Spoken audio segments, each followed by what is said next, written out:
পৃথিবীর 4টি অদ্ভুত স্থাপত্য মানুষের তৈরি নাকি অন্য কারো? 1. গিজার গ্রেট পিরামিড, মিশর। 2.3 মিলিয়ন পাথরের ব্লক দিয়ে তৈরি এই পিরামিড কিভাবে তৈরি হয়েছিল তার কোনো সঠিক ব্যাখ্যা আজও নেই। নিখুঁত জ্যামিতিক নকশা আজও আমাদের অবাক করে। 2. Stonehenge, England. বিশাল সব পাথরের স্তম্ভগুলো মাইল দূর থেকে কিভাবে এখানে আনা হলো, আজও এটি একটি বড় ধাঁধা। অনেকে একে প্রাচীন ক্যালেন্ডার বা মহাকাশ গবেষণাগার বলে মনে করেন। 3. Puma Punku, Bolivia.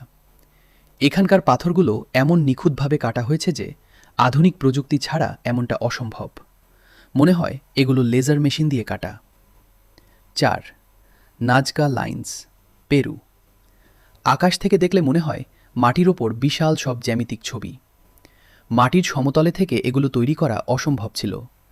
কারা বা কেন এগুলো বানিয়েছিল